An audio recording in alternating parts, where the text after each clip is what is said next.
Joburg Water says dry taps will continue in some parts of the city during the weekend because most reservoirs remain constrained. However, the utility says its systems are now showing signs of recovery. Increased consumption and constant power cuts are affecting reservoirs, leading to a shortage of water and, of course, a lot of frustrations for Johannesburg residents. The utilities officials have given an update on the city's plans to mitigate the crisis. Our reporter Hloni Mthimkulu following that story for us on this Friday. She joins us now back here in the studio. Good afternoon, Bongane. Tell us, what are some of the plans that the city has to mitigate this water crisis? Yeah, Britain. So, first of all, they're hoping that the cooler weather will continue compared to, say, last week when we were going through that heat wave and that increased consumption. And of course, this increase in consumption is a big issue that has been brought up by both Joburg Water and Rand Water in terms of how it's affecting their ability to supply water and, you know, this intermittent water supply that so many suburbs are experiencing around Johannesburg. But in terms of what they are actually doing as well, they have been cutting off water supply or decreasing water supply in the evenings from 9 o'clock until 4 o'clock in the morning, in some other instances until 3 a.m. in the morning. And they figure that in the short term, this, along with the cooler temperatures, has been helping to sort of manage the situation. Of course, these increases that they've seen are very small increments per dam. So at some of these pumps, you're seeing that you're going from 5% capacity today, from 0% yesterday.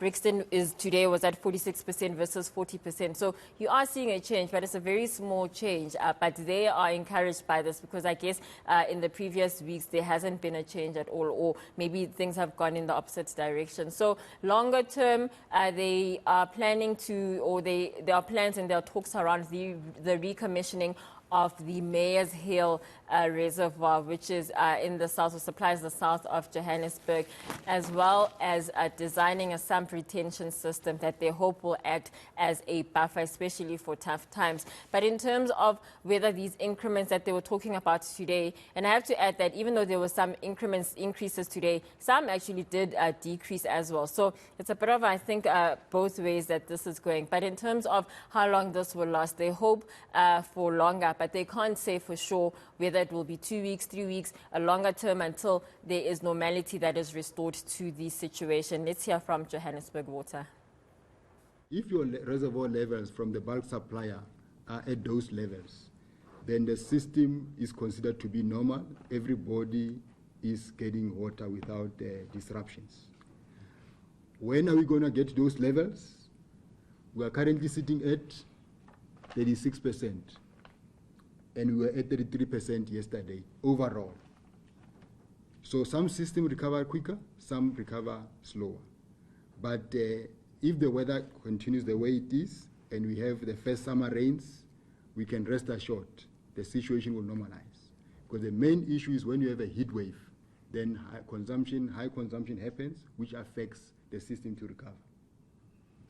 So I can't say in 2 weeks' time or 3 weeks' time, but I'm praying that it rains within the next few days so that the system can recover and we don't have any major disruption to the system. Because if load shedding happens or something else happens within the system, it will affect our recovery plans. Now, Hloni, we've seen this crisis, of course, leading to a lot of frustration as inconvenience residents, in some cases taking to the streets, burning tires earlier this week, blocking roads. Today, how's the situation on the ground? Yeah, Bredan.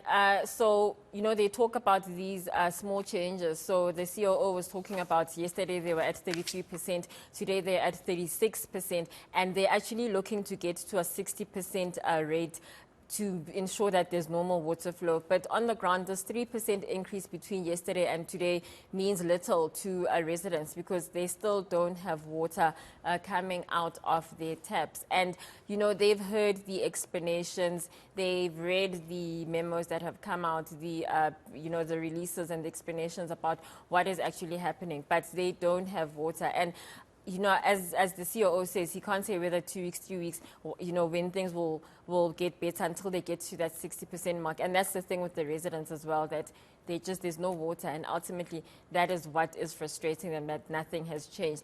But we were around Johannesburg as well. We were in Coronationville. We were also in Brixton. We went back to Brixton where there were protests earlier this week. And this is what some of the residents had to say. Sometimes it's water and lights in one day. For 2 days we don't have water, we don't have lights. And it messes up your appliances. It does, it really messes up your appliances. Because now the washing machine is off, the water stays in the washing machine for maybe a day or for however long until the lights go on. Otherwise, the water is off. So it's like it goes on like that all the time. And they don't let us know about it. You wake up in the morning, there's no water. You wake up in the morning, there's no lights. And who do we speak to? Nothing has been done. Nothing. Still the same. Still the same story. Water, everything. Very quiet. And how are you able to get how do you have to get your water? The water tanks brings us water. But we have to drink the water before 2 weeks, ne? Yes. It can't stand 2 weeks. We have to drink all the water that they put in. Some of the frustrated residents, they're speaking to Hloni Mthimkulu.